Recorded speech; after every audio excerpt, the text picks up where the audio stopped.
Hello दोस्तों, आज एक बार फिर आपका बहुत स्वागत है हमारे यूट्यूब चैनल पर। और आज हम लेकर आए हैं फिजिक्स की फर्स्ट यूनिट का 8वां पार्ट। तो आज हम बंधन ऊर्जा के बारे में पढ़ेंगे। तो आज की हम क्लास यहीं से स्टार्ट करते हैं। तो हमारा आज का टॉपिक होगा बंधन ऊर्जा प्रति न्यूक्लियॉन तथा द्रव्यमान संख्या के मध्य ग्राफ बनाएंगे और इस ग्राफ से जो निष्कर्ष निकलते हैं उन निष्कर्षों को लिखेंगे। तो स्टार्ट करते हैं हमारी क्लास। बंधन ऊर्जा प्रति न्यूक्लियॉन तथा द्रव्यमान संख्या के मध्य जो ग्राफ बनता है उसे बंधन ऊर्जा प्रति न्यूक्लियॉन ग्राफ कहते हैं। और इस ग्राफ के द्वारा अलग अलग प्रकार के नाभिकों के स्थायित्व व उनके गुणों के बारे में जानकारी प्राप्त होती है। तो आप देख सकते हैं दोस्तों, यह है हमारा बंधन ऊर्जा प्रति न्यूक्लियॉन ग्राफ। ये बंधन ऊर्जा प्रति न्यूक्लियॉन तथा द्रव्यमान संख्या के मध्य बनता है और ये ग्राफ है। इससे हम आयरन और यूरेनियम 235 का ग्राफ देख सकते हैं।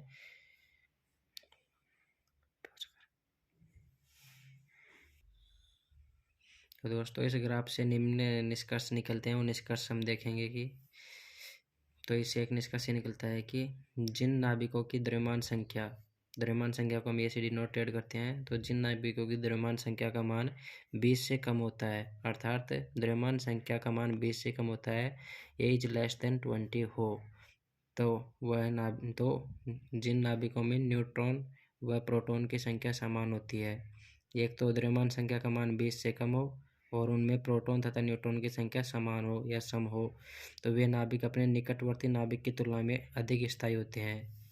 दूसरा निष्कर्ष है, जैसे जैसे द्रव्यमान संख्या का मान 20 से अधिक होता जाता है तो बंधन ऊर्जा प्रति न्यूक्लियॉन का मान बढ़ता जाता है तथा आयरन 56 के लिए बंधन ऊर्जा प्रति न्यूक्लियॉन का मान सबसे अधिक होता है। इसे हम ग्राफ के द्वारा भी देखा था दोस्तों। इसकी बंधन ऊर्जा प्रति न्यूक्लियॉन का मान 8.79 मेगा इलेक्ट्रॉन वोल्ट होता है या फिर प्राप्त होता है। अर्थात इस आधार पर हम कह सकते हैं कि आयरन 56 सबसे अधिक स्थायी होता है।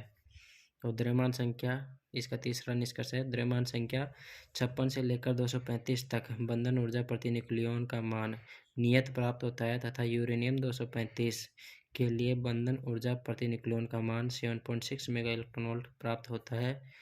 और इससे निकलने वाला अगला निष्कर्ष है, यूरेनियम 235 के बाद बंधन ऊर्जा प्रति न्यूक्लियॉन के मान में कमी होती है। जो यूरेनियम है या यूरेनियम का समस्थानिक है 235, उसके बाद बंधन ऊर्जा प्रति न्यूक्लियॉन के मान में कमी देखी जाती है या फिर कमी होती है। इसी कारण भारी नाभिकीय विखंडन के द्वारा स्थायी नाभिकों में बदल जाते हैं। अर्थात भारी नाभिक होते हैं जो नाभिकीय विखंडन अभिक्रिया करके विखंडित होकर छोटे नाभिकों में टूट जाते हैं और स्थायी नाभिकों में बदल जाते हैं।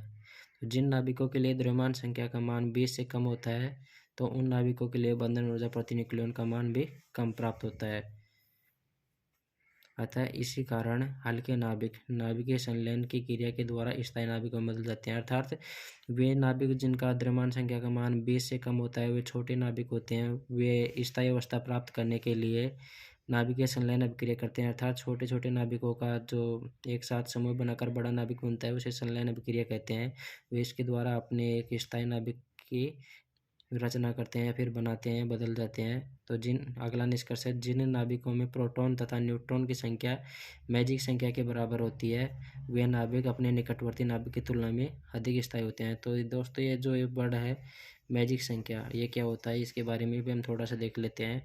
तो जिन नाभिकों में प्रोटॉन की संख्या 2, 8, 20, 28, 50, 82 हो व न्यूट्रॉन की संख्या 2, 8, 20, 28, 50, 82 व 126 हो तो उन्हें मैजिक संख्या कहते हैं। तो दोस्तों, इनमें है ना, जो प्रोटॉनों की संख्या 82 पर ही स्टॉप हो जाती है जबकि न्यूट्रॉन की संख्या 126 तक होती है। तो यही जो संख्या होती हैं ये मैजिक संख्या होती हैं। तो बहुत बहुत धन्यवाद। वीडियो देखने के लिए बहुत बहुत धन्यवाद दोस्तों। हमारे साथ बने रहिए। थैंक यू दोस्तों।